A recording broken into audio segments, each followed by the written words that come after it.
What's going on, everybody? Welcome back to another episode of the Top Dogs podcast here on the Field of 68 Media Network. My name is Rob Doster, and we have to talk about game day, baby. Villanova heads up to Stores and gets waxed 78-54 by the number one team in the country and the team that I still have as the number one team in America. I'm recording this before the AP poll comes out, so I do not know if UConn is still going to remain as the number one team in America, but my top three did not change based off of what happened over the course of the last week. So I still think it's UConn, then Purdue, then Washington State. And that's kind of where I'm at right now. Game day looked absolutely electric. It looked like an awesome experience. I don't understand why they did it for the Villanova game as opposed to the Marquette game last weekend, but it is what it is. Maybe they had already decided that Auburn and Kentucky was the game to be at. It was the same reason that I decided that Auburn and Kentucky was the game to be at when we made that schedule. It was a top 10 battle between those two teams, and it looks like maybe eventually it will end up being a top 10 battle between those two teams again. But it was nice to see ESPN recognize UConn on a day or when they are not a team that plays on ESPN's network and plays on ESPN's air. So nice to see that happen. Nice to see that Dan Hurley didn't actually curse live on TV. If you go back and rewatch the film and really break it down, he never gets to the that he after he missed that half court shot live on television. So it was nice to see that we'll call that not a curse. We'll call it not a curse. He came close, but we'll call it not a curse. It felt like that building was ready to explode on multiple occasions in the actual game against Villanova. It didn't really happen until the second half when UConn put together a little bit of a surge. I think that's just kind of what this UConn team is this year. I've said this over and over again, that they are just, you don't get the same kind of like 12-0 bursts that you did last year. You don't get those kind of eruptions. It's like a slow, steady grind. And then all of a sudden you look up and they're up by 16 points in a game where whoever they're playing has not really had a chance to kind of get it going. It's not like last year where they were going these ridiculous runs and find a way to win games in the span of like a 5-minute surge, right? It's more this year they kind of wear you down and wear you down and wear you down, and all of a sudden they're up by there's 8 minutes left and you have no chance of winning the game. So I thought we saw a perfect example of that in a game that frankly matches up, or I'm sorry, in a team that frankly matches up fairly well with UConn. I'll get to that in just a second, but it was a nice little full circle moment, if we're going to be honest. The moment that kind of stands out that I think epitomizes and is the one is the press conference that everyone associates with Dan Hurley in his UConn tenure is obviously the "you better get us now because it's coming" statement. That was 4 years ago, January 18th, 2020, in a game that was played at the Wells Fargo Center against Villanova, who won the Big East regular season title that season. And it was a year and a half into Hurley's tenure. They were not very good, UConn was. I think that loss dropped them to 10-7 on the season.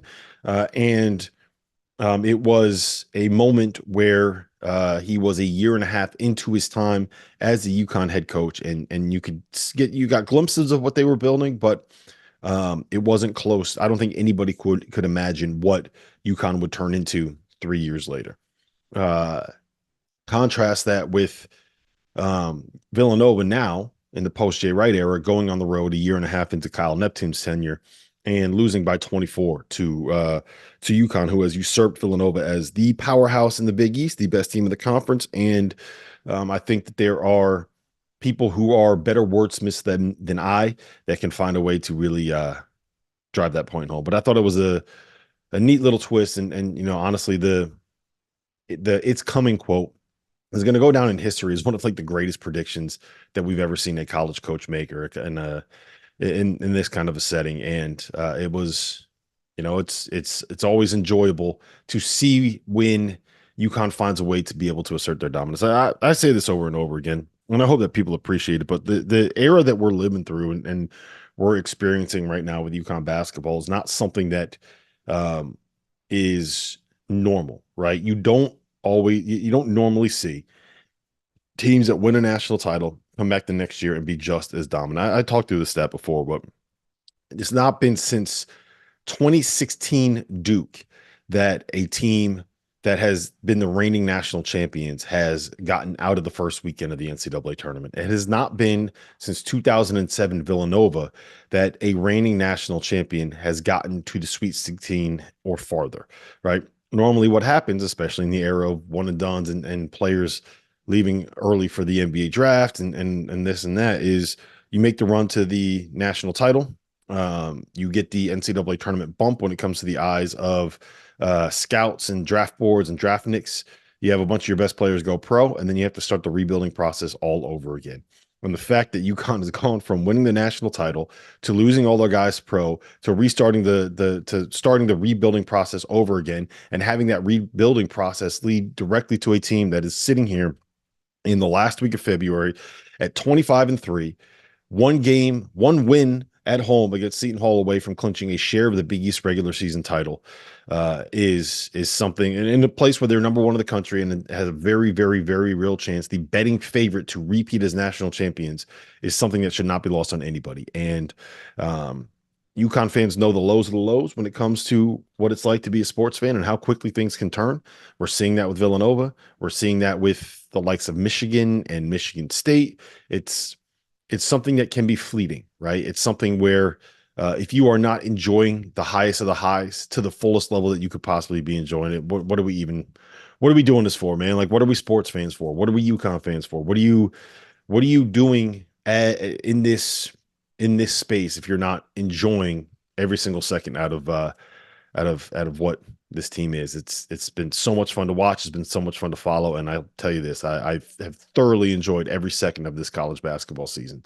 So hopefully that will continue. Hopefully that will result in a couple of banners that can get hung, and some nets getting cut down, and some more championships, some more silverware, some more trophies. It's always fun to win something when you are the fan of a program. All right, before we get into the actual game itself, and there are some things I think we need to talk about. I also have a take on the Big East Player of the Year race that I'm curious to see what the majority of people listening to this are going to think, because I think I might be on a different page than a lot of different people. But we'll get to that in a second. I do want to talk about the game because I think there are two real things that need to come out of this. And one of them is not Tristen Newton's triple-double. Anyone paying attention knows how damn good Tristen Newton has been. They know how much of a stat sheet stuffer he is. They know how much he can impact a basketball game in every facet of the sport, and every facet of the game.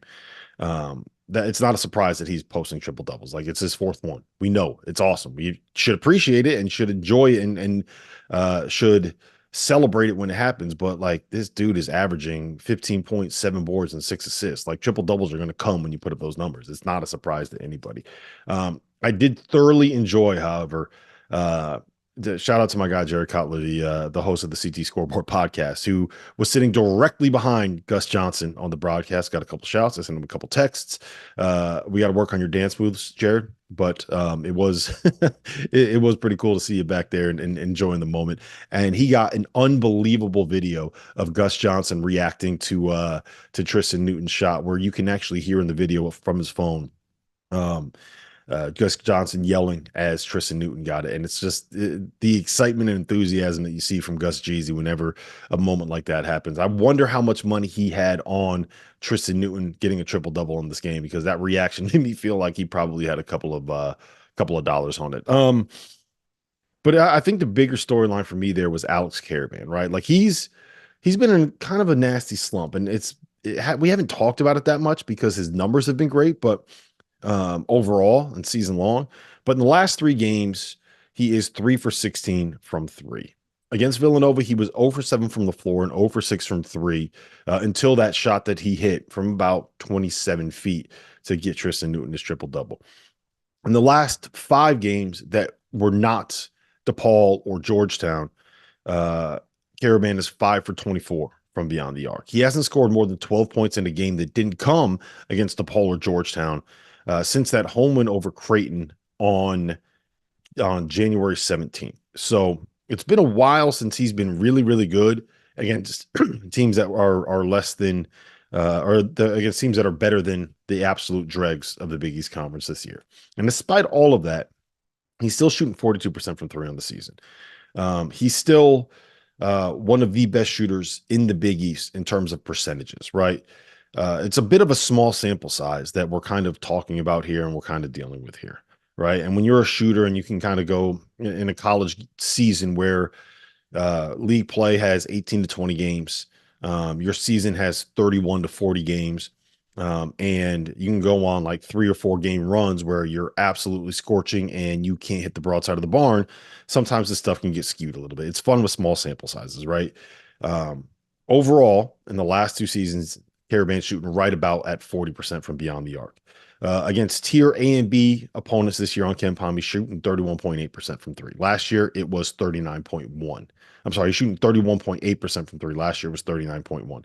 This year against tier A opponents on KenPom, which is essentially like quad one-ish kind of games, he's shooting 34.4% from three. Last year, it was 41.5% from three. So I just think that this is him hitting a little bit of a rough stretch at the wrong time. But he's getting the shots that he wants, right? He's getting the open looks. Every single time that he's taken a three, I think everybody in the building, I think everybody on the bench, I think everybody in the coaching staff, I think everybody on the floor is sitting there saying, shoot it, shoot it, shoot it, let it fly. I think every single opposing coach, when he's taking that shot, is like, get a hand up, close out. How did we let him get that look? Let it keep flying, man. Like I think that the most important thing to take away from this is that despite all of the struggles that he's had, he is still up there firing away, getting shots up, taking 7 threes in the game. He's still out there, the one making the shot when Tristen Newton needed, like the one that actually mattered in that game, the one that really mattered in terms of getting something accomplished. He hit it. Last shot of the day. Hopefully that's something where it can boost his confidence. Let him fly. If he's missing them now, that just means he's getting the misses out of the way and is going to be hot for New York City, Madison Square Garden, Big East tournament, right? That's just kind of the way that I'm telling it myself. And that's the way that shooters think. Like now that he got the misses out of the way, those makes are going to come. So keep firing. Don't be worried about it. Don't stress about it. If you're in the stands of the games, get up there and cheer every time he's open. Scream, shoot. I love, that's one of my favorite things about college basketball games is when you can hear coming through the TV, just the shoot from the fan base whenever a shooter is wide open. We got that a couple times with Donovan, top of the key.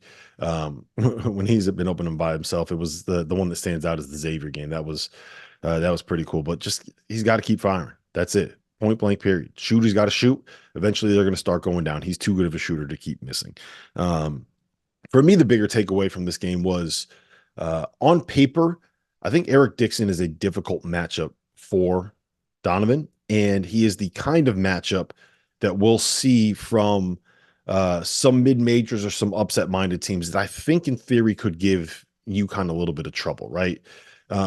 He's a pick and pop five. He is a guy that is maybe the best shooter, one of the best shooters on Villanova's team. If you remember last year, a lot of what they did towards the end of games was running Eric Dickinson, their 6'6", 260-pound five man, off of pin downs and off ball screens to try to get him open looks. And I think that seeing Donovan get the best of that matchup is a really good sign. One, he was able to establish in the post a little bit more than I think we've seen in the past. And it looks like the confidence is coming there. I've said this over and over again. Like, I don't think that Clingan's best attribute offensively is throwing the ball to him in the, like, he's not a Damasanogo. He's not going to back you down, right? But I think that we've seen him more and more, especially in the last couple of weeks, get a little better at establishing position, get a little better at getting the ball in the post, making a quick move, and getting it up on the glass. He had a lefty jump hook off the glass in the second half against Eric Dickinson. That was a really, really tough shot, a really nice shot, and he shot that thing with a ton of confidence, right? He had a couple moves in the first half where he was able to get an angle, and I think he missed one of them because he got fouled, but he was still able to get the angle that he needed to be able to get the shot that he wanted. And we saw it a little bit against Marquette, and we've seen it. We saw it didn't really happen against Creighton. Like, it was just, that was a weird game. That was a tough matchup, but seeing Donovan kind of develop that aspect of his game, I think, is a big thing because it will take pressure off of the guards. I said this. I remember talking about this in the game against Providence at home when Sanogo missed it in 2022 and Providence beat UConn by like 20. What Providence did was they switched everything on the perimeter And without having Sonogo in the post, they couldn't get the ball to anybody to be able to relieve the pressure on the guards and be able to take away from what Providence was doing defensively, switching everything, pressuring them on the perimeter, not allowing UConn to be able to run their stuff out there. And having that release valve where you could just kind of throw the ball into them and say, okay, we know there's a very good chance that we're going to get a bucket or someone's going to pick up a foul and we're going to go to the free throw line. Is a huge thing, and a very, very nice step. And it looks like, it took a while for Clingan to feel like he kind of got the confidence in his ability coming off of the injury, and now it looks like the confidence in his post game is starting to come back, and it's been better the last couple of weeks. And I think that's a really good thing to see for UConn offensively. Next step for me, I want to see him, when people are around him, rip the rim off, go up and dunk it and throw it down on people, over people, through people. He's got the length and athleticism to do it. I want to start seeing that. Like, that's the thing that's what makes Zach Edey so dominant, is that if he is within 5 feet of the bucket, he is dunking that thing. He's dunking it with two hands, and he's going through whoever is in his way to get there. To me, that's the next step offensively for Clingan, because I think that he is capable of doing that. And I think that as he adds a little bit more strength and physicality, he will be able to make that happen. I don't know if it happens this year, but I think that's the next step that I want to see. It's like, just go through people and dunk it on their face, man. That's the next step. So, yeah, it'll be fun to see him develop. That probably will be something that we see come in the NBA, if we were being totally honest. But we'll see. We'll see how that ends up playing out. I think the importance of this win, though, should not be overlooked. Again, UConn is now 1 game away from finding a way to be able to win the Big East regular season title, at least a share of it, right? They are 2 wins or 1 win and a Marquette loss away from having the outright Big East regular season share. What is that? The magic number. Let's get into the magic number game. I think it's a magic number of 1 for a share of the title and a magic number of 2 for the outright Big East regular season title. I think beating Seton Hall at home on Sunday, next Sunday, I can't believe it's 8 days before they play again, but next Sunday is a massive, massive one, just because you don't want to have to go into Marquette saying, all right, we got to win this game. Otherwise, we got to go on the road to Providence. And if we don't win at Providence, then we don't have a Big East title to speak of, right? That would just, too many narratives, too many different things going on, too many storylines. We don't want to allow Providence fans to be able to have a chance to hold that over UConn's head for all of eternity. So get this one done against Seton Hall.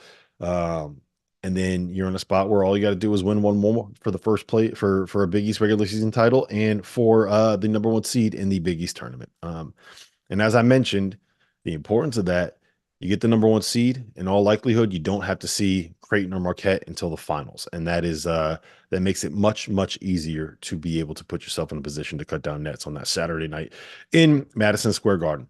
So big win, great win. It was great to see.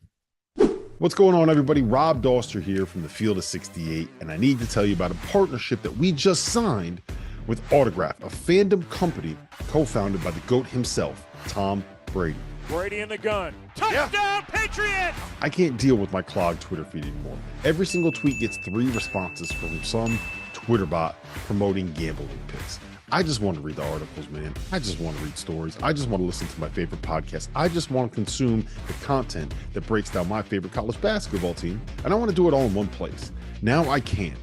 With the new Autograph rewarding fandom app. That place exists. And here's the best part about it. The more content you consume about your favorite team and the more reward points that I rack up, the better my chances are going to be to score one-of-a-kind fan merch, discounted tickets to games, or other awesome items and experiences on the Autograph app.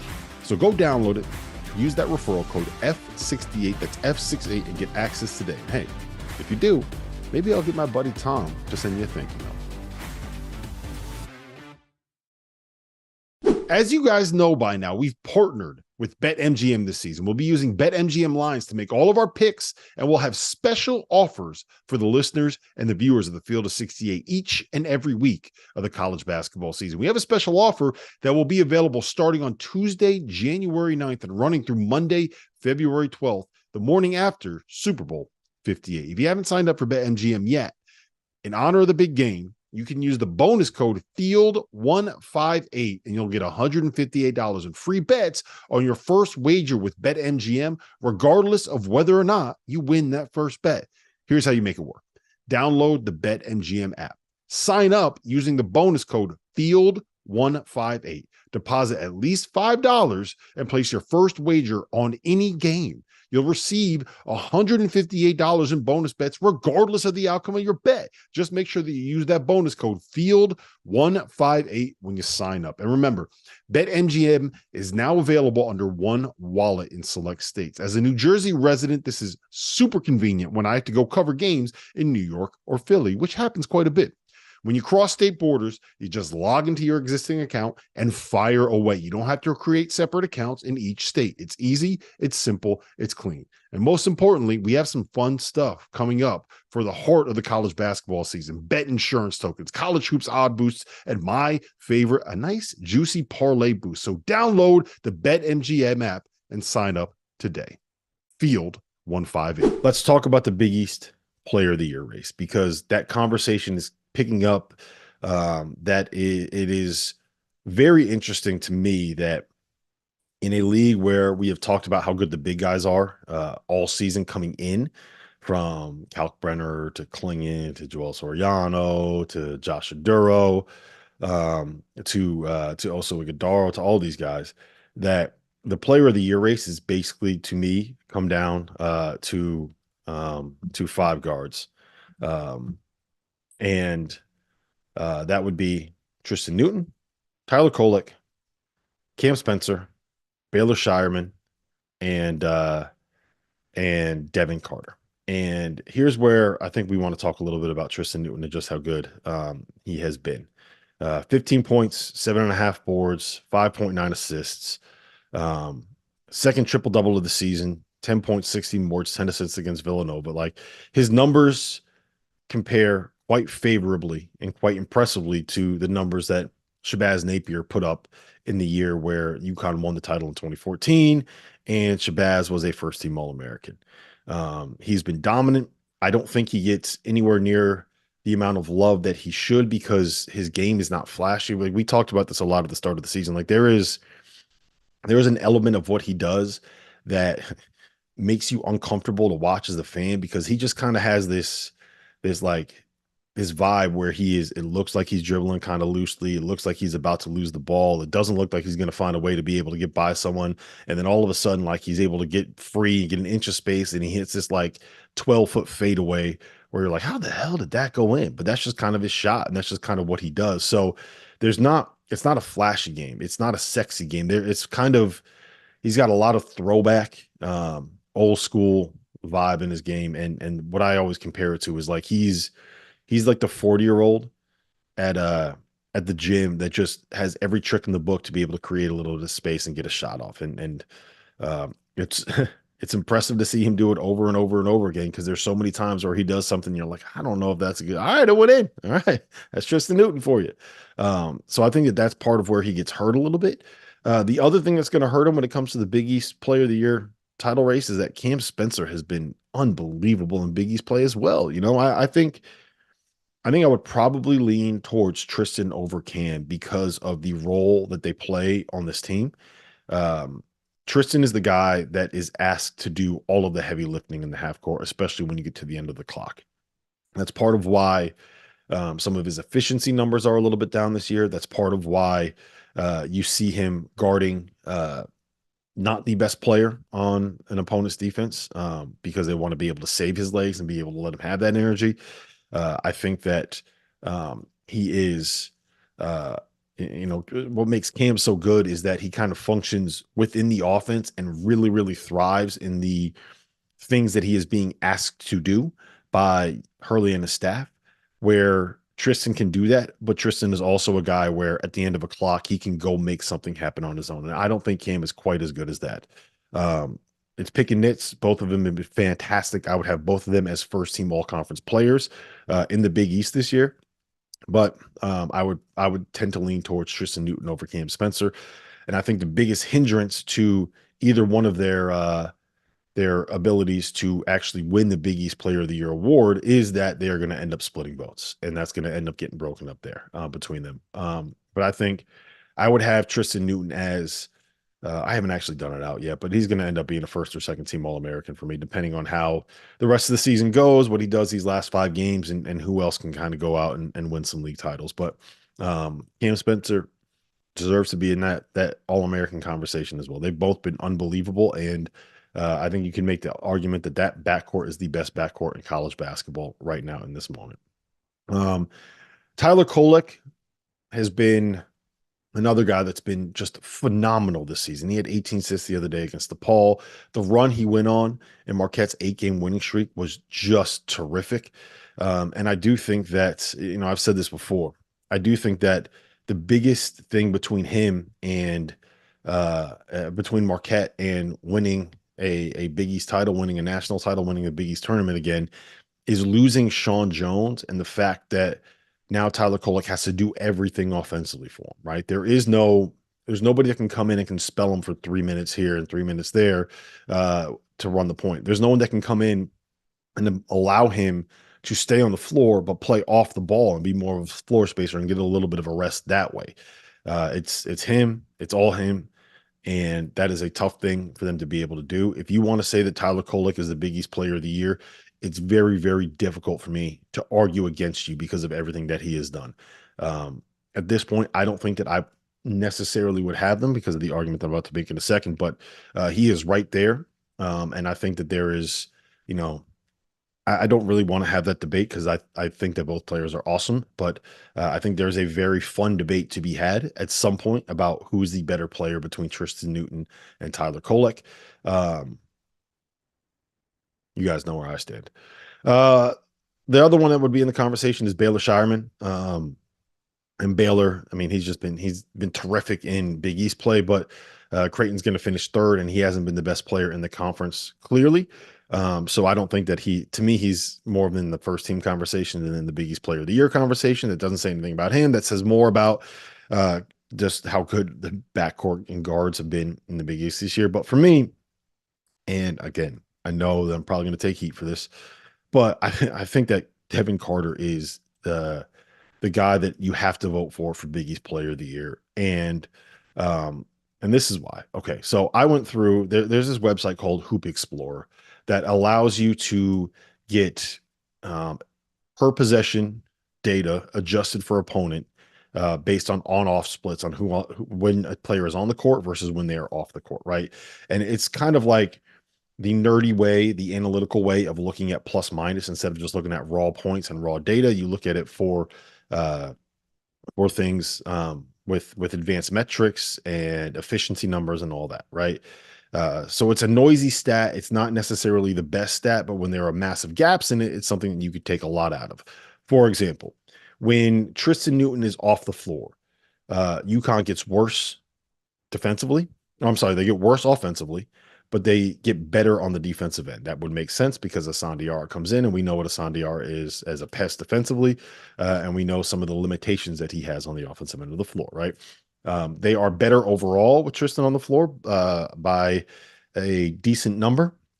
And that's because what he does offensively outweighs some of the limitations that he has defensively, but the gap is not all that much. They go from when he's on the floor, they go from being the best team in the country to like one of the 5 best teams in the country, something like that. Same thing can be said with Cam Spencer. The numbers when he's off go down, but not by a significant margin. They are much better offensively when he's on the floor, and they are better defensively when he is not on the floor. But overall, when you kind of look at the efficiency margins and the net ratings there, again, they go from being like the best team in the country to like a top 4, 5, 6, 8 team in the country, something like that, right? Tyler Kolek, the splits are a little bit bigger, but I was actually kind of surprised at how good Marquette has been efficiency-wise when he's been off the floor, right? The biggest issue for Marquette is that he has to play all of the minutes at this point. It's not whether or not he is on or off the floor, it's that he's got to play all of the minutes. And on the nights when he struggles against UConn in the 2-game losing streak they had earlier this year, there aren't as many answers available for Marquette. Shireman's the same thing. Like his on-off splits are there, but it's not the same as Devin Carter. Providence, when Devin Carter is off the floor, they are 30 points worse per 100 possessions without him. All right. They go from a net rating adjusted per opponent of 18.4 on Hoop Explorer. And to put that into context, Seton Hall is about in the 15 range. Creighton is about in the 21 range. So when Providence has Devin Carter playing, when he is on the court, the Friars are better than Seton Hall in the neighborhood of Creighton, right? Does that make sense? When he's off the floor, their net rating plummets to minus 14.9. And again, to put that into context, Georgetown is sitting at minus 6.9. Nice. And DePaul is at minus 19.6. So when Devin Carter is off the floor, Providence is worse than Georgetown and only marginally better than what DePaul has been so far in Big East play. So that tells you everything, in my opinion, that tells you everything you need to know about how good he's been, especially on the offensive end of the floor. They get better by 30 points per 100 possessions when he is on the floor offensively. It's just the difference is drastic. It's stark. It's something that stands out. And honestly, like, he's dragging a team that is probably built for like the NIT, maybe a little bit less, to a place where they are very much in the conversation for an NCAA tournament bid. If the season ended today, they probably would be in the NCAA tournament. And that is something that I think should get him into the conversation and probably get him the award for Big East Player of the Year, because what he's doing is absolutely ridiculous. So I love Tristen Newton. I think he's an All-American. I think that he is probably the runner-up for Big East Player of the Year this year, but I cannot overlook the fact that with Devin Carter, without him, Providence is worse than Georgetown, according to hoopexplorer.com. So that's all I'm going to say about that, because I don't feel like getting yelled at too much. Probably going to have another episode this week, trying to track down an interview or two. Keep your eye on this feed, keep your eye on the YouTube channel, and hopefully I will have some more news on that coming up soon. Until then, get ready for Seton Hall. It's going to be a big one. Go Huskies.